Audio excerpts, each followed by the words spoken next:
Om Sahana Bhavatu Sahana Bhunaktu Saha Viryam Karavavahai Tejasvinavaditamastu Ma Vidvishavahai Om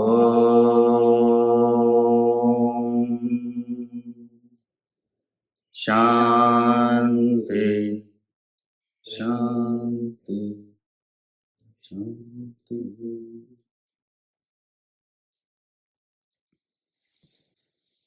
Today's topic, the law of karma. So, karma is a Sanskrit word which simply means action. So, the law of karma, although it has many layers to it, if you translate it, it means the law of action, right? And the first thing to understand about action is, as a human being, we are the only species privileged with the choice of action. It's fascinating if you analyze it. All the living beings, only the human can choose. Other than humans, the choice is made for all beings. Nature creates a program, as it were. And the animals, birds, they have to helplessly follow that program. It's a fascinating program, but they have no choice. You know, there's a bird this big, literally this big. It's called the Arctic tern. And 6 weeks after it's born, 6 weeks after its birth, it can fly from the Arctic to the Antarctic. You know that? This much, this size. It's amazing. It knows where to go. Literally halfway around the world 6 weeks after it's born. There's a turtle called the olive ridleys, which live in the Atlantic. They go to East India, in a particular state there, and lay their eggs. And when those eggs hatch, those little, I don't know what you call turtle youngster, hatchlings, they go to the eggs are laid on the beach, and they go into the water and they swim back to the Atlantic where their parents are. Now, how do you explain that? Nature has made that choice. It's not that they decide, the hatchling decides, I don't want to go to the Atlantic. Let me try the Pacific. They have to go there.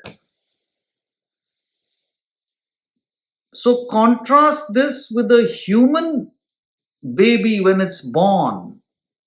It's helpless. Even if the mother doesn't take it to feed it, it'll die right there. It can't do anything. But that same human being can grow up and destroy the world or save the world.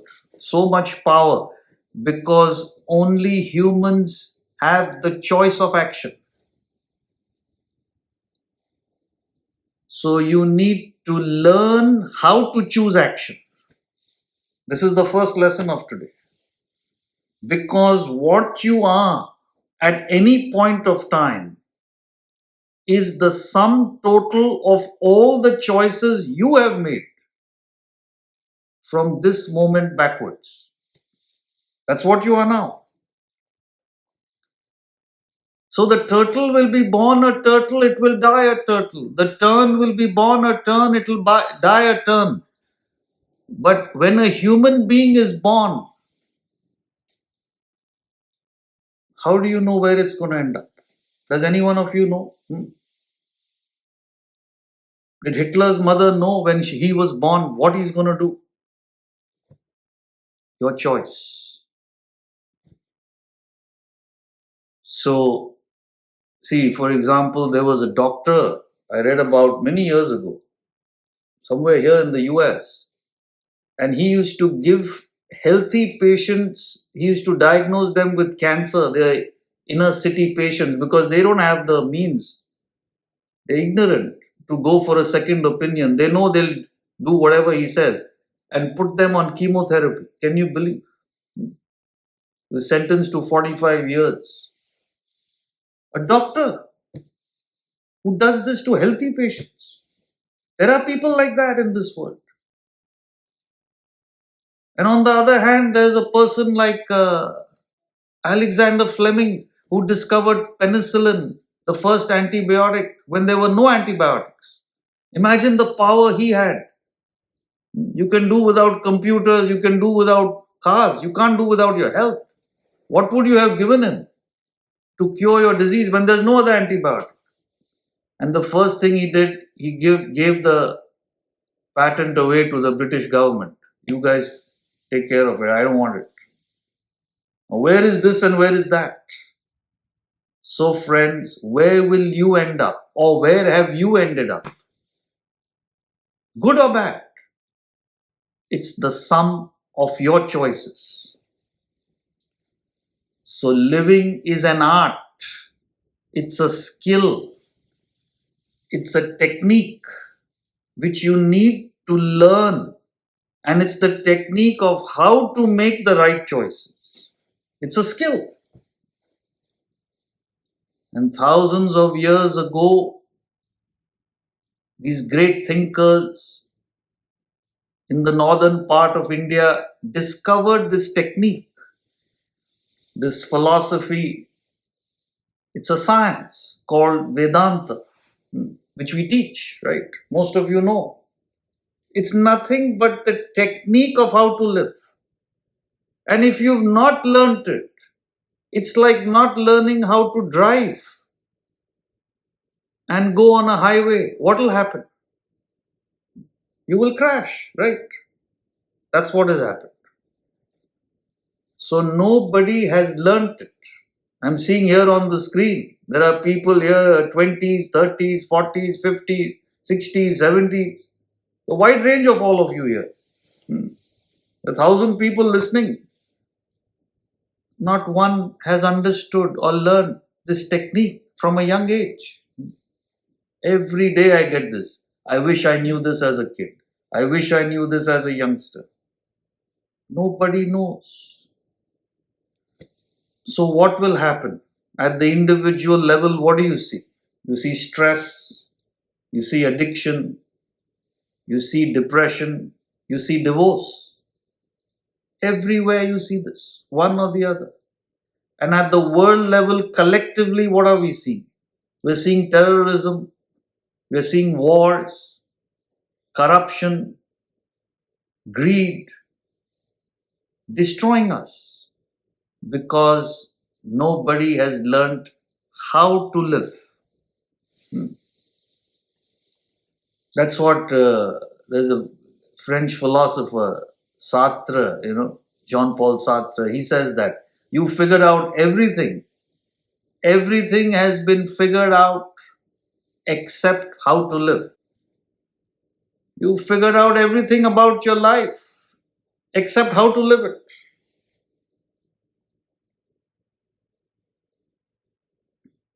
This week I was in Chicago for a corporate seminar.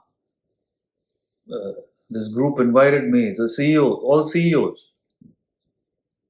And I was telling them, they were from all over the world.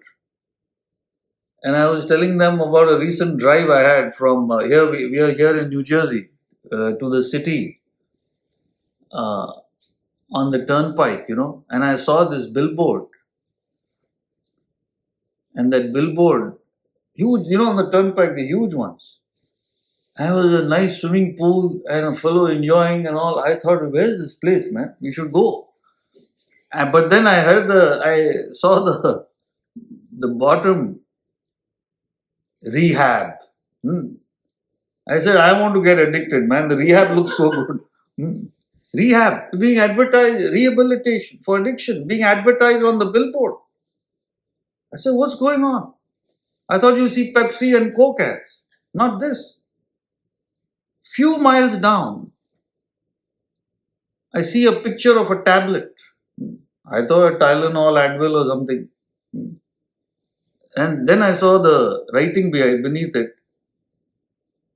Fall asleep, then full stop, stay asleep. I said, this is a fabulous tablet, man. Sleeping tablet. It's not a joke. And then the third one took the cake a few miles further down, looking for a better way to divorce. And then that lawyer's name, betterwaytodivorce.com or something like that. I didn't know there was a worse way to divorce. So, friends, what I'm trying to tell you, it's now so common. It's being advertised, like how you advertise a car or a cola, something like that. Depression, rehabilitation, divorce. And nobody is aware. Nobody is aware. The reason is you don't know how to live. You've not learned it. It's a technique.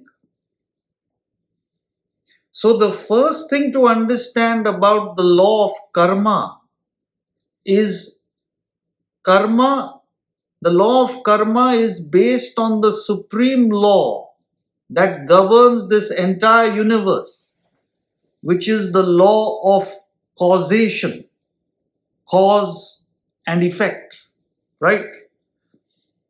See,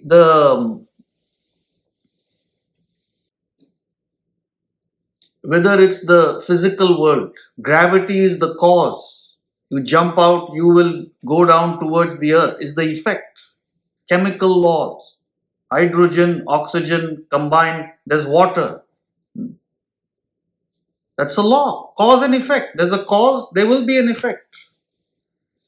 So, same thing applies to anything. You plant a mango seed, there'll be a mango tree. There can't be a coconut tree. Cause and effect. So, what does this mean for us? We are the effect right now, and the cause is our past choices. And our present choices will become the cause, and our future life will be the effect. So there's nothing external there. The first lesson is it's cause and effect. Don't blame your parents. Don't blame your environment, your stars, your star sign, the planets, your horoscopes, God.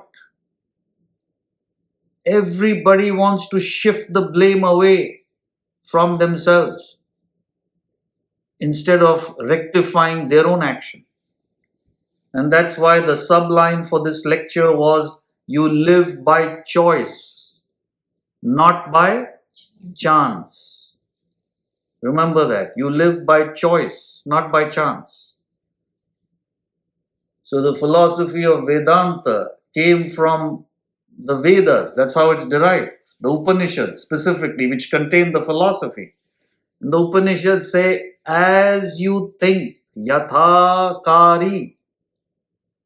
As you act, yatha chari. So you become, tatha bhavati. As you think, as you act, so you become. So it is negative and positive. Negative in the sense you are a prisoner today of your past choices, but at the same time you are free to make your current choices to produce your future. So at every moment you are a prisoner and a product and a producer, free and bound. Interesting. So the best example to understand karma, even if you don't understand the rest of this lecture, understand this example, is the example of your bank balance. What is your bank balance today? What is it? It is the sum total of all your past choices, right? all your debits, all your credits, all your deposits, all your withdrawals. The sum total of that is today. Let's say it's $10,000. You can't do anything about it because it's an effect of a cause. But what will it be 5 years from today? It will be what it is today, plus minus what you do from today onwards. And that is your free will, your choice of action. You all understand? So it is your own effort, nothing else. So today's talk is all about this. The whole theme today is how can we put in the right choices, the right effort, so that we can be happy, we can be successful.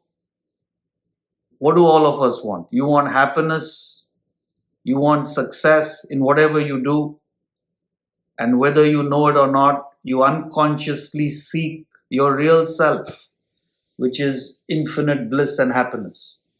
So the Gita calls it Siddhim.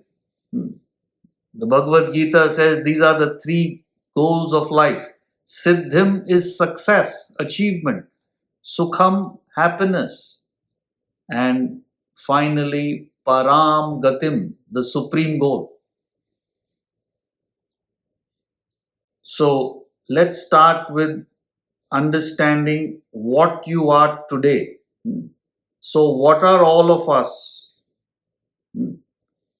Each one of us is a combination of a physical body, which is our outer layer. And within the body, there's a mind and an intellect. Mind is your capacity to feel. Intellect, your capacity to think. So you see there, action is performed by your body. This is the basics. Many of you have been attending, but a lot of you are new today, so this is very important. And the action is performed by either the mind, which is feeling, or intellect, which is thinking. Now, if you analyze, all three are effects of your past choices. Now, body you understand, right? What is your body today? What's your body today?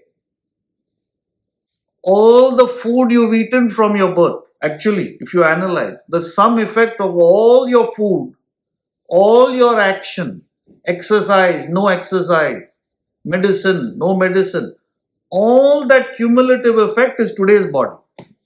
Now, why are you blaming God? You are overeat and God has been unhealthy, or your stars are unkind to you. It's your choice. This we understand. Physical. Same thing mental. Now, what is your mind today?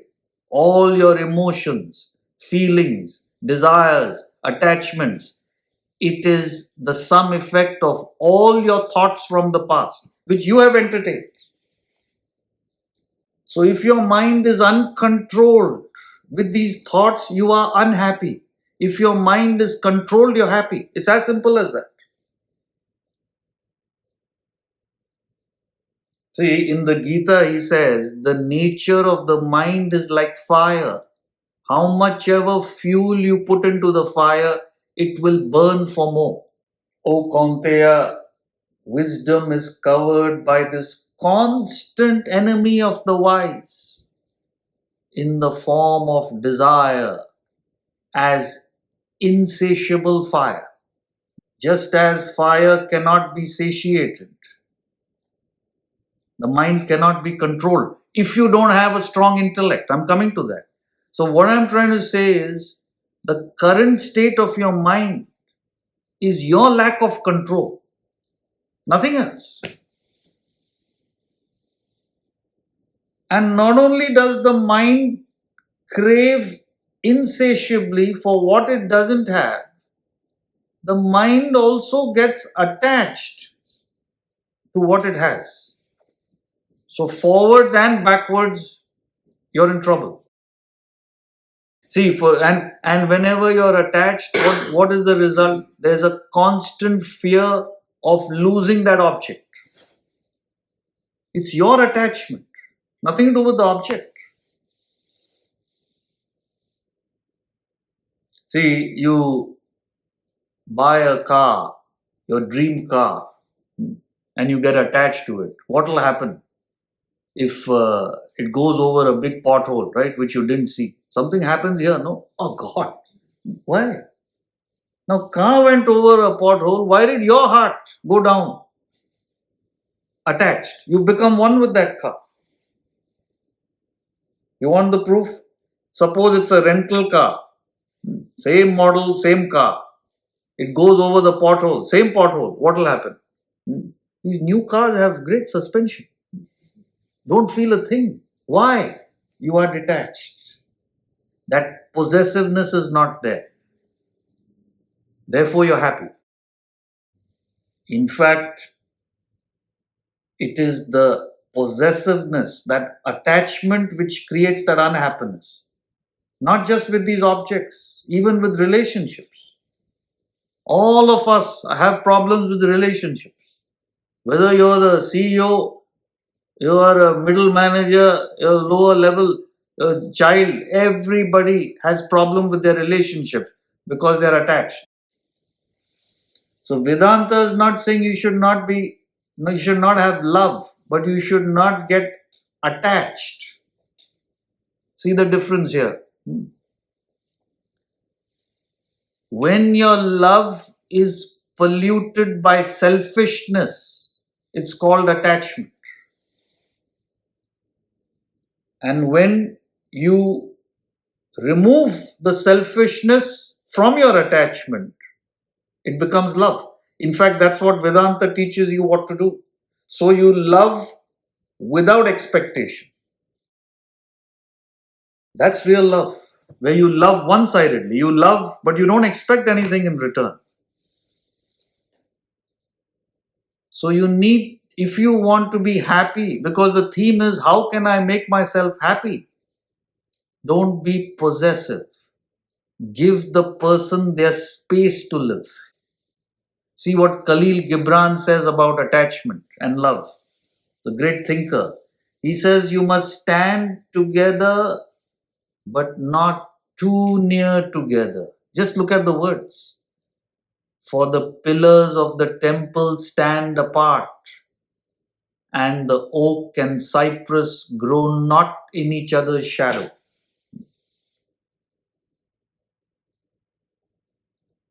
Right? Stand near together but not. So, in other words, you can have love, but don't stifle the person with possessiveness. Give them their space. Let them live their life. Because a marriage, he says, is like a temple. The temple stands on two pillars. But if they come too close, the structure will collapse.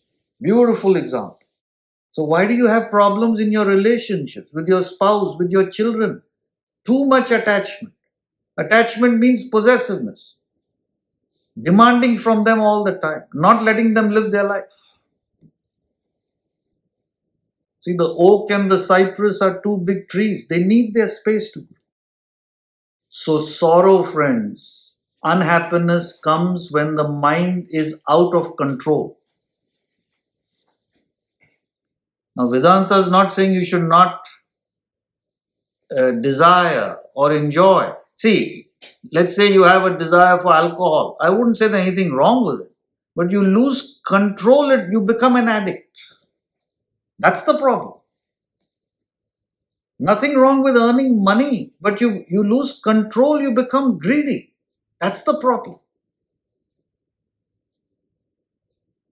See, one guy, he bought a company of some drug which is obscure and he raised the price 4,000%. Same drug.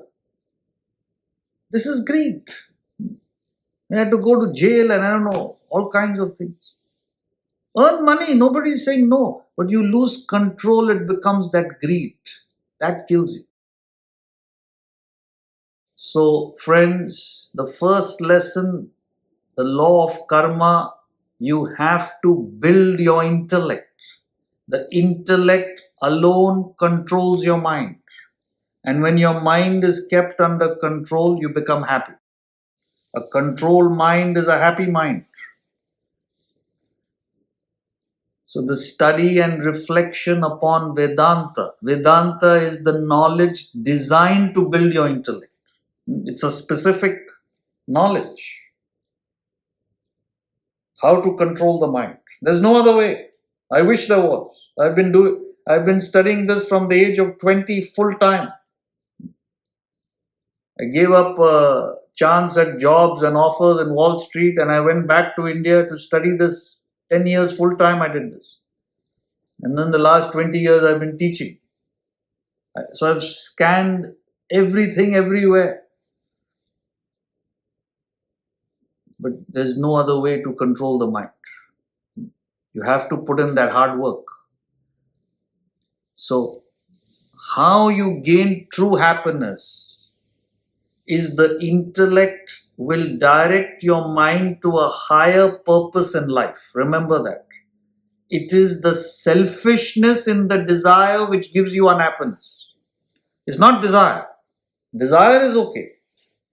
It's the selfishness in the desire which pollutes it. Just as love is okay. In fact, love is good. It's the selfishness in the love that makes it attachment. So a philosopher from England who had learnt Vedanta, he was called the Vedantin of England, Edward Carpenter. He had this to say. After a long life of experimentation, he said, never before could I have believed it, but I see it all now. There is no happiness unless you have clean dropped thinking of yourself. How can you be happy if you're selfish? It's not possible. This is the law. So William Churchill, when he had to inspire England soldiers in World War II, he said this. They were all dejected. They're going to lose the war. And they turned it around. They won the Second World War. He said, we make a living by what we get. We make a life by what we give. This is the first thing that has to be taught in the schools and universities. All the schools and universities, parents, everybody teaches their children, just make a living for yourself and your family. First lesson of life is living is okay. But your life is determined by what you can give, serve. Like Victor Hugo says in Les Miserables, life is to give, not to take. And we are all just takers, shameless, incessant, constant takers from this beautiful world. And we've created a mess out of the whole thing. Because we're not taught, it's not your fault. From the day you're born, you're taught to take. So the whole education system has to be turned upside down. From a young age, the child has to be taught that life is to give, not to take. Whole world will become changed. So this is happiness. Happiness is built on controlling your selfishness, working for a higher purpose, and all that requires intellect, which comes with Vedanta, this knowledge, this philosophy. Now coming to success. Success is an effect in the future, right? Let's say you want to do well in your exam, which is 2 months away. It's an effect. Success is an effect. That will happen 2 months later. But you have to focus on the cause. The cause is right action in the present. So right action in the present gives success in the future. You want to do well in your exam, you got to study. You can't go to the temple and pray, God, give me success in my exam. That's what they do. In India, you see all the film guys, they have each 10 fingers. Every finger there'll be a ring. From different places they've gone to get blessings, that the movie becomes a hit. So I tell them, Arey, Make a good movie, man. Why are you going on in spending that time going and asking for it? You make a good movie, it'll be a hit. Right? You must do research. What the audience wants. Make a movie, it'll be a hit. Cause and effect.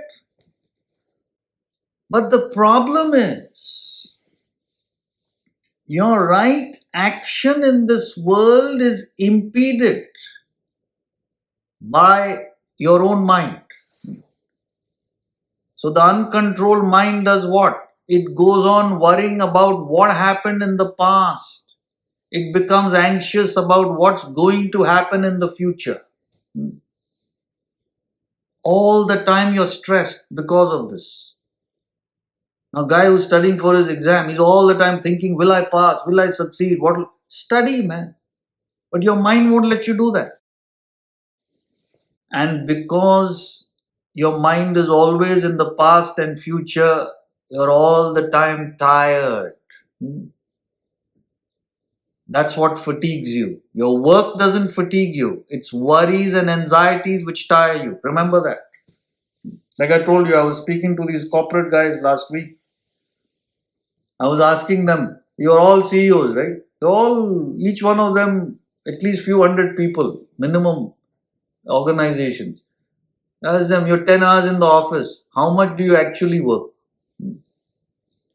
Means your mind is on the ball. 10 hours. So one of them said 30%. One of them said 40. The guy who had a big ego said 50. Actually, it's not far. I've spoken all over the world. Average answer is this, 40%. Which means what should take you 4 hours to do if you had full concentration now takes you 10 hours. How can you succeed? Tennis players playing beautifully, but when it comes to set point, match point, the whole game disintegrates. How many times have we seen that? In sports, mind has gone into the future. And that's why you're tired.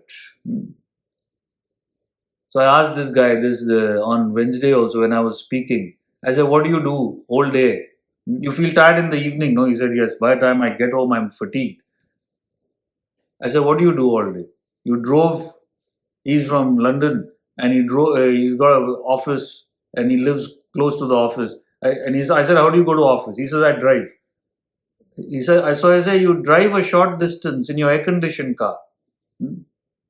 What floor is your office? He said, 21st floor. So you take the elevator, right? Elevator to your office.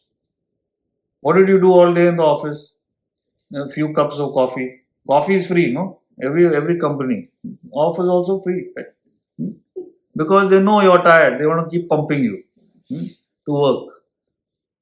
And what did you do? You had coffee and then you talked to a few guys and then you had a nice lunch on the company expense account. And then after lunch, what did you do? Coffee, meeting, talking, drove to work. Why are you tired? Why? You should be full of energy when you get home. And your 6-year-old who's been jumping, dancing, running all day, he's ready to go for more. Why are children not tired when they're physically far weaker than adults? Children have no worries of the past, no anxiety for the future. They're full of energy. So what saps your energy is worries and anxieties. And worry and anxiety comes from selfishness, nothing else. Don't blame your work. You only go to work because of your paycheck. What am I getting out of it? That's it. You will be tired. End of the day, you'll be tired. By Friday, you're gone. Because whenever I ask somebody, how are you on Friday? You know what the answer is? I'm hanging in there. What do you mean I'm hanging in there? Just surviving.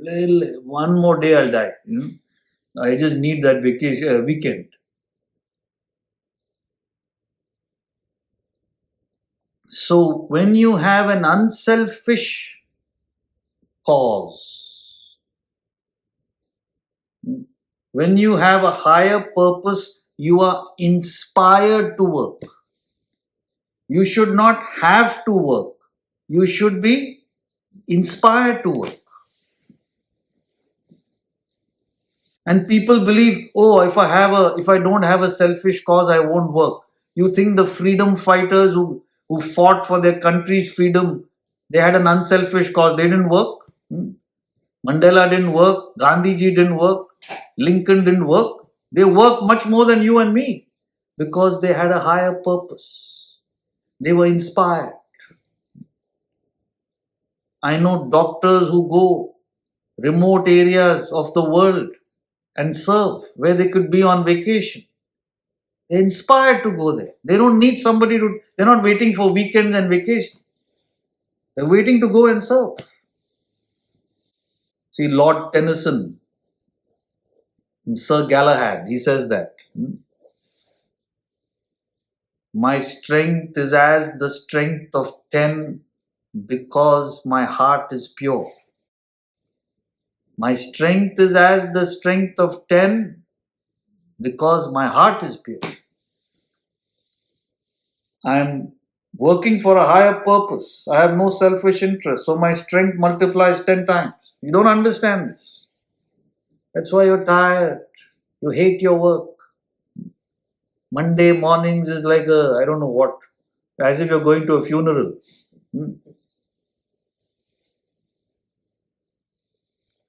So 120 years ago, there was a great Indian Swami, Ramatirtha, who came to America, to the West Coast to lecture. And the Americans asked him, Swami, what is rest? What is peace? What is happiness? And he gave a 4-word answer. Intense work is rest. So friends, both peace and success you gain by building your intellect and directing your mind to a higher purpose in life. Remember that. There's no other way. I've proved it to you, not just said something. But finally, as we talked about, the final purpose of this talk is to understand your destiny, your purpose as a human being. And the only reason you're born as a human being is to find your real self. The spirit, the consciousness within you. So I talked about the body, mind, intellect. These are your material, matter layers. But what you are is the self, the spirit, which is beyond the body, mind, intellect. So if you look up on the board here, the body, mind, intellect is what you know. What you don't know is that enlivening them is the consciousness, which is the God principle, the divine principle in you. And your goal of your life is to get there, nothing else. To use your body, mind, intellect to get there. Because even if you get little bit of peace and happiness and success in the world, it will never satisfy you. It's all temporary. The self alone is the state of infinite bliss and happiness which you seek. So Ramatirtha says that.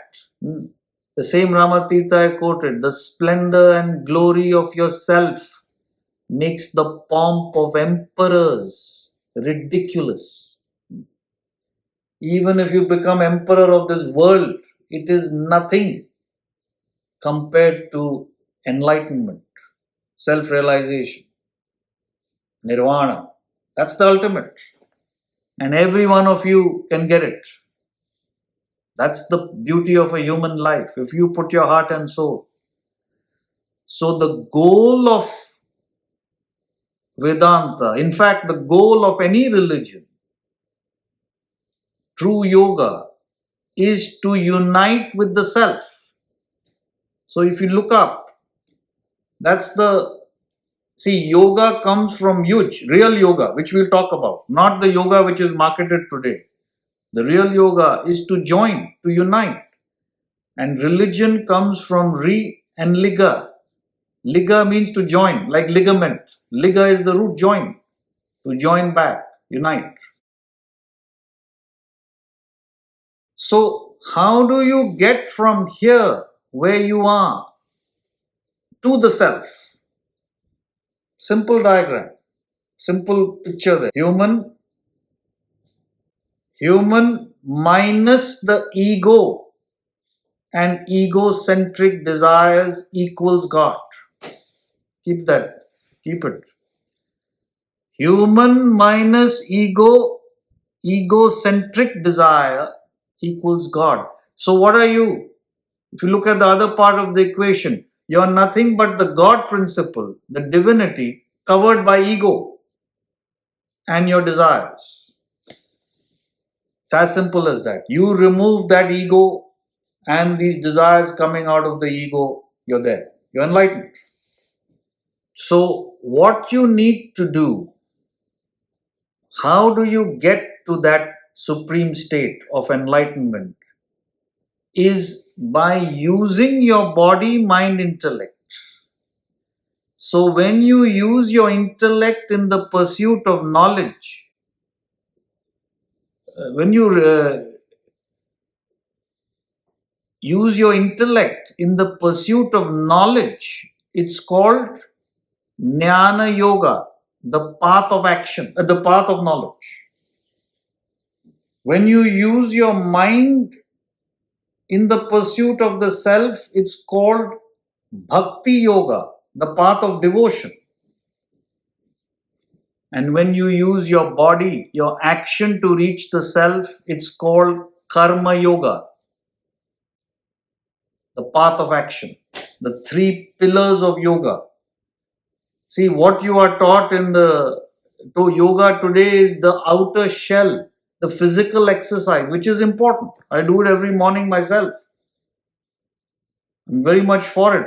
But the real yoga nobody talks about, which is to use your body, your feelings, your intellect to remove your desires. So, jnana is what we are doing here. Every week after week, I teach this knowledge to you all. Many of you are there. And hopefully, those of you who are inspired will join. Because you need to gain the knowledge to attune to the self, to build your intellect. And with that knowledge, friends, now this is the most important thing, because that's what you have to do day to day in your life, is to practice selfless action. You know, I was seeing a documentary about these elephants, in the African jungles many years ago. And one of the mother elephants died. I think she was by the lions or whatever. So her baby, the calf, was orphaned. And he was trying to get into the herd with one of the other female elephants, and they wouldn't. They would just push him out until he became weak and weak. And then the lions got him, and the other elephants were just looking. See, it's not their fault. They are not able to look beyond their ego, because nature restricts them to that, my child. But a human alone has the capacity to sacrifice your personal interest for a higher cause. So as a human mother, you can say, so what if it's not my child? There are so many mothers I know who've taken children not theirs and raised them more than their own children. Only a human can do that. Sacrifice their personal interest for a higher purpose. So this capacity to sacrifice is your divine gift. And that's why the first verse, the first mandala, the first section, the first mantra of the Rig Veda, this is the earliest spiritual book ever written. He says this: Agnim ire deva. I glorify Agni as the divine. Agni means fire. The great priest that enables sacrifice. Yajnasya purohitam ratnadhatam, the bestower of wealth. See, what he means is that fire represents the fire ritual where you sacrifice grain, the yajna ritual. Grain represents ego and body, the desire, because the body is made of food. So giving grain into the fire means it's all symbolic. Sacrificing your selfishness. The fire represents the self, the divinity. And the more you sacrifice, the fire grows higher. It means the more you give up yourself, the more divine you become. That's what he says. I glorify Agni as the supreme because he enables the sacrifice. The fire consumes the grain, Ratna Dhatam. And as a result of sacrifice, you gain both material and spiritual wealth. Like I just explained, the more you sacrifice, the more you can earn, the more you can become spiritual. You gotta give, gotta sacrifice. So all you have to do, friends, is not writing checks, it's that attitude of service. So you're working for a company. Work for the benefit of your organization. All the people there. Why do you only work for your paycheck?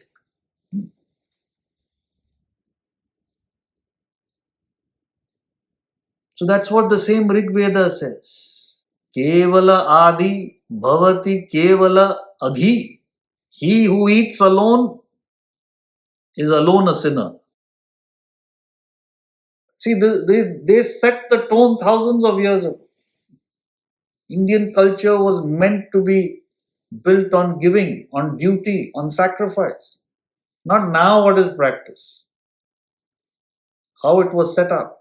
Whole thing was deteriorated. So you must learn to give. In fact, the Upanishads teach us what is giving. I wanted to, nobody has heard this, He says, Shraddhayadiyam, give with that depth of feeling. Shriyadiyam, give abundantly, whatever you can. But never have an ego that you're giving. Give with humility. Hriyadiyam. This was confusing when I first read it. Bhayadiyam. See, what he means is you must fear not giving. You must give because you must fear a life of selfishness. You may have millions and billions, you'll be so disturbed. You must fear a selfish life. I don't want to live that kind of life where I just go on accumulating for myself. It should be horrible to you. But don't give impulsively, without thinking. Give with thinking. The person or people you give should deserve your service. Samvida, he says. Samvida diyam. See how beautifully they put it. This is thousands of years ago. Bhagavad Gita came much later.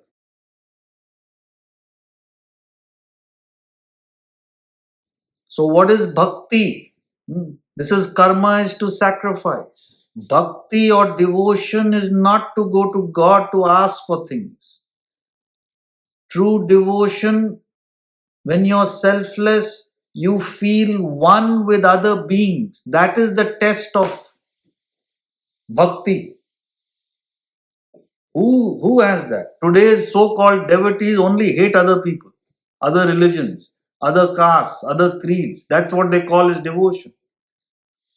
So you see Samuel Coleridge, the great Samuel Coleridge. You had also see these principles are universal. That's why I'm quoting English authors along with the Vedantic texts, because these are universal principles. He prayeth best who loveth best, both man and bird and beast, not just human beings, all beings.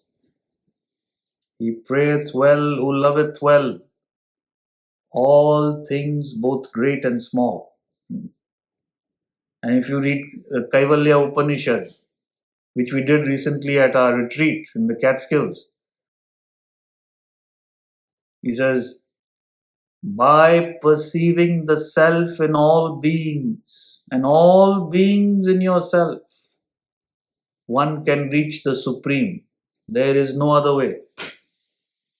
Yati nanyena hetuna. You cannot reach the self any other way. That is devotion. Devotion is feeling one with all beings, not sitting and asking God for something. So, friends, the point is, for all this, you have to put your effort. Nobody else will do it for you. So, in the Bhagavad Gita, those of you who know the story, it's a desperate situation. Lord Krishna, who's an enlightened soul, is teaching his dear friend Arjuna, who's not only his friend, he's a student, friend, cousin. I mean, they're the closest two people you can get in all ways. And it's a desperate situation. If Arjuna doesn't fight the war, the whole country is gone. Literally, that was the situation. In such a desperate situation, Krishna told Arjuna, I can't help you. I can guide you, but you got to put in the effort. Read that. In the 6th chapter, which we'll get to soon in the Gita talks. Let man lift himself by himself. Let him not lower himself. Atmayava yatmano bandhu. His self alone is his friend. His self alone is his enemy. Bhagavad Gita, 6th chapter, 5th verse. So, you got to put in the effort. Law of karma is the law of action. Law of action, you got to put it in. It's your choice. But people believe they can bypass. Everybody wants the easy way out. So what is the easy way out? What do people believe? Go to God, whichever God you believe in, and pray. God, give me this. God, give me that. God, save my family. God, destroy my neighbor's family. That's all. God, give me more money. God, whatever money I have, IRS should not come. Whatever you're praying for, I don't know. That is not praying. That is begging. That is asking.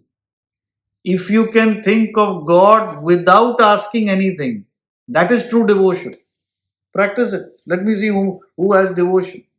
I'm not challenging you. This is the truth. So why America became a great country, became the richest country in the world? Because people believed in action. So many years ago, one American wrote, Mr. Riley, the great poet, here in the southeast somewhere. If folks don't work as they pray, why? They ain't no use to pray. If you want something and just dead set and pleading for it with both eyes wet, tears won't bring it. Try sweat.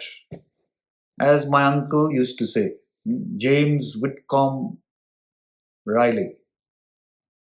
Great man. Tears won't bring it. Try sweat, man. So all the countries who dropped this asking and depending and started working became prosperous. It's as simple as that. Cause and effect. Cause is action, result is prosperity. No begging.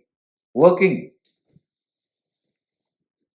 Then what is the role of God? People say karma is everything, then what about God? God is only the enlivening principle. See, God is like the sun above. The sun enlivens this earth. Right? But is the sun responsible for a saint or sinner on the earth? Now, without the sun's energy, the saint can't do saintly things. Without the sun's energy, the sinner can't do sin. But the sun, you can't say, is responsible. The sun gives them both the power to do. But what you do is your choice. So, friends, this is what you have to understand. God is the consciousness. It makes you conscious of the world. But how you act in this world is your choice. That is the law of karma.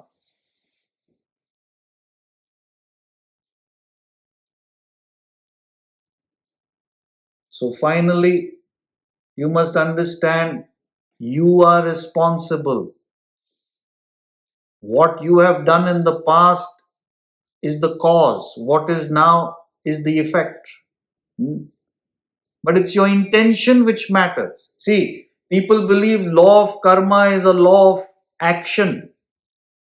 Action means intention.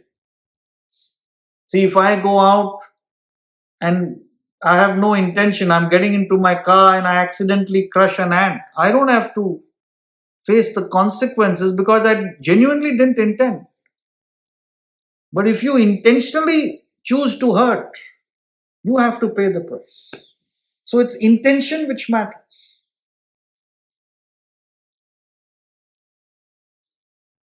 So it functions meticulously. The great saint in India, Kabir, who used to educate humanity in the form of couplets, very famous couplets. And one of his couplets, he says that, Karni kiya to kyun pachtaye? Why did you do what you did? And having done, now why do you weep? बोया पेड़ बबूल का आम कहां से खाए? You sow the seeds of babool. You want to eat a mango? It's not going to happen.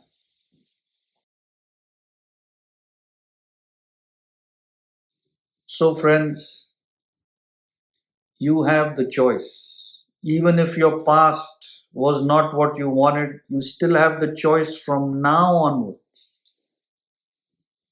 Even that's what the Gita says. Even if you are the sarvebhya pap, even if you are the most sinful of all sinners, you can cross it over. You can overcome it with knowledge. So gain the knowledge. The same Kabira inspires us. He says, if you constantly practicing bit by bit, even a dull intellect can become sharp. जैसे रस्सी आत जात सिल पर पड़े निशान. Just as a rope, coil rope means is like a plant fiber.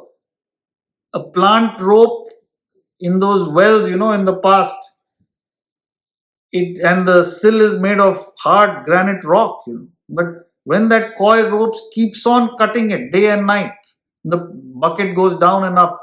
You see a mark even on a hard rock, right?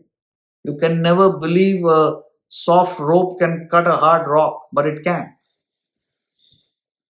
Similarly, you may not believe that your dull intellect can become sharp, but it can by constant practice. So many of you are already attending. Now, how do you build your intellect? How do you learn these principles? It's nothing but practice. Constantly, you have to study, you have to reflect. The intellect is like a muscle. You strengthen a muscle through constant exercise, right? You strengthen your intellect through constant study and reflection on Vedanta. So, those of you who don't know, my guru, his name is Swami Parthasarathy, and he's 99 now. And throughout his life, he's worked on bringing this knowledge to the world. So, his main book is called Vedanta Treatise, The Eternities. So, it contains the whole philosophy of life in one book. This is the book. So, I teach that every Saturday morning. And we are towards the end of the book. It's a very deep portion, but some of you are interested can start now. Not a problem. And once we finish, we'll get back to the beginning. And then on Sunday mornings, I teach the Bhagavad Gita. verse by verse we study it, and we are on chapter 5. Bhagavad Gita you can start anytime, because the same concepts are repeated in different ways throughout the text. So it really doesn't matter where you start. We come back. It's a rolling thing, you know. So this is taught verse by verse. So those of you who are not already part of our classes and would like to join, all you have to do is go to the website, right? vedantausa.org. What we offer. That section, if you go, just press that register button, right? That's the weekly lectures. You can choose which class you want to be a part of. And Wednesdays, I do a Q&A session where I take your questions up. If you have any questions, you email them to me and I answer them. So 3 times a week, you have access to this knowledge. It's open to anybody, anywhere who wants to attend. So this is the law of karma, the law of action. A human alone has the choice of action, and I've told you the basic principles of right action. So now it's up to you. You can take a horse to water, you can't make it drink. So we have these online talks throughout the year, and then a couple of times in the year we have retreats. I have a retreat in person in the Catskills, which is upstate New York. That's the actual campus picture where we do it. And we meet there in person. And of course in India also, right? We have one coming up in January at the Academy in India. So lots of opportunities for you to meet in person as well. Okay? So great. Good to see all of you here, and we will keep in touch. Hari Om.